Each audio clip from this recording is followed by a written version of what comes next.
in a technical area right now, and you will notice that there is one gender that is dominant in a certain field more than the other.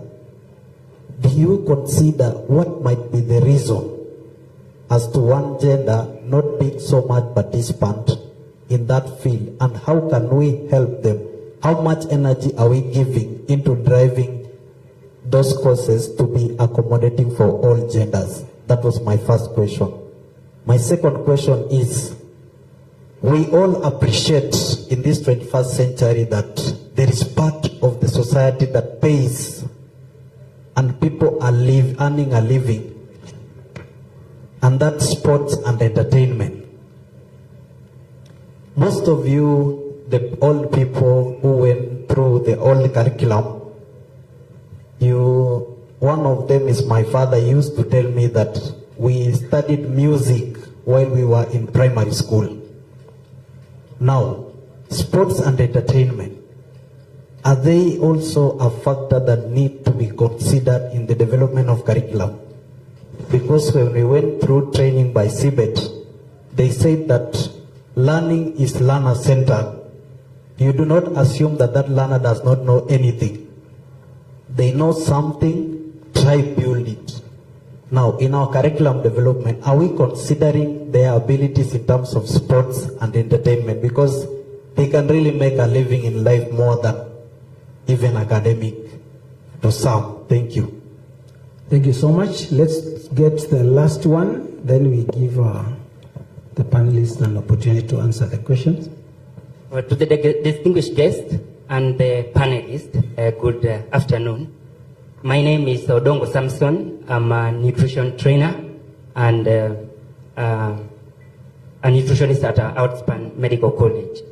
My first questions, I have two questions as well. My first question goes to the panelists, is on industry engagement at the curriculum development stage. I've been trying to follow the curriculum policy for the CDAC. I couldn't able to get one at the public domain. But my question is, within the structure of CDAC, there is a sector skills advisory committee. But being that it has a mandate of conducting a nationwide assessment, and I understand that each and every skills has got their unique method of training and assessment. Will it be wise to create a permanent office of those particular sector skills so that they can run the planning of their curriculum, the assessment, in a manner that they understand best, in a manner that they can engage their industry best, rather than having one person overly running the procedure? That particular process has led to overstay of results, sometimes errors in assessment, tools of assessment, and sometimes cry from the industry stakeholders that our curriculum are not or do not contain the specific skills that is required.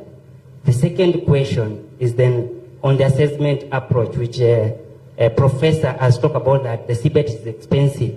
I request you just go direct to the question. Just ask the question. I don't explain a lot so that we take care of the time. The second question is that having understand that TVET regulates the training, will it be possible that the training and assessment to be done at the institutional level, and this should also include regulatory body, so that a student should not be assessed at the institution, assessed by CIDA, assessed by the regulatory body, which increase the cost of assessment, and eventually making the training to be examination-based rather than the competency-based training.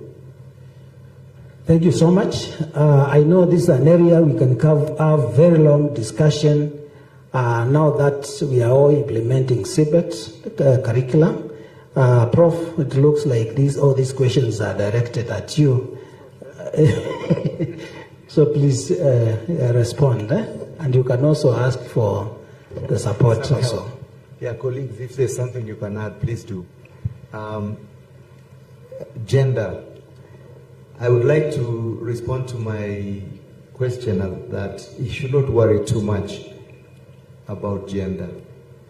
And I'm saying this because of observation over the years.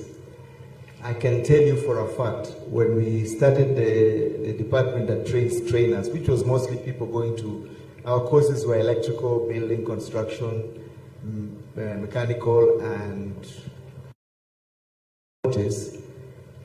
I think in the first cohort, we had one girl. Okay? Somebody's shaking his head here. I think he was in that class. Now, these days, it is about 50-50. And going forward, perhaps we might have more of the females than males. Because I think our women in this country are very proactive. You can't keep them out, even if you wanted to. So the curriculum that is developed is not gender leaning one way or the other. It is about the subject that requires to be taught, and whether you are a woman or a man, you need that knowledge and skills. Okay? However, we need to be gender sensitive when it comes to aspects of our relations. For example, I know for a fact when I used to go to industry, there were no women. Okay? So issues of toilets and issues that women require that are not men sensitive were not there. But today, there are probably more and more women getting into that workspace. So there needs to be attention paid to those services that are specific, that meet the needs of our female counterparts. But in terms of the skills, most things that men can do, women can do even better. Okay? Now, you're asking me why are some programs more gender leaning? For example, the majority of our nurses are women. The majority of our teachers, maybe at the primary level, are women. But I don't think anybody is set out to do this, but even that, you start to see more young men going into nursing today than they did 20 years ago. So I think these are some things that will adjust themselves. You cannot force people into something. Some of the issues related to gender is cultural. You know, women naturally, culturally for years did this, like hospitality industry. But you find that even that is changing. We have very many men now in cooking business that some of the best chefs in the world are women. Men, sorry, not women. Yeah. So these adjustments will come as long as nobody is shutting the door and saying you can't do this because you are a boy or because you are a girl. Okay, so I hope I've responded to that. Sports and entertainment. That was an extremely interesting question. I don't think at the moment we have covered all the array of professional interest that our potential students will be interested in. For sure, I haven't heard of a diploma in music and production. Maybe sports. At the university, we are now having sports programs. But at the college level, I have not had interests or issues related to entertainment. We should be able to train people to be MCs and so on. And so, some of most of the curriculums we have developed are of those areas that were already well known. But there's no reason why one cannot express interest and that interest is transmitted, and through proper system we can develop a curriculum of something that does not exist at the moment. So I agree with you, it's something that can be looked at. Then there was a question of nutrition. I think we've spoken that every curriculum that is developed by CDAC of essence must be industry participation as a requirement. That's why there's sector skills advisory committees for every sector. This is also work in progress. We have not refined it to the best it can be because it's a new concept. In the past, curriculum was created by experts at KICD and instructors coming from the field. There was very little input from the labor marketplace. But now we are changing that around, and we are trying to refine our process as we go ahead. Certainly, you cannot have a crazy number of sector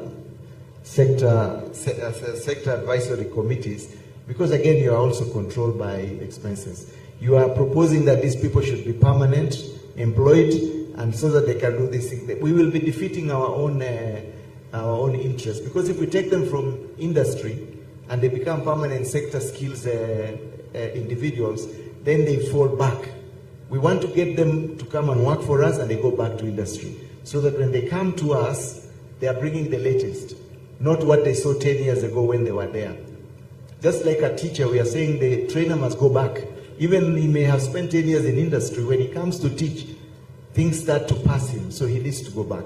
So we can't really bring those guys and give them a job permanently and say your job is to be sector skills. We would need to have a very, very large building to house all these individuals.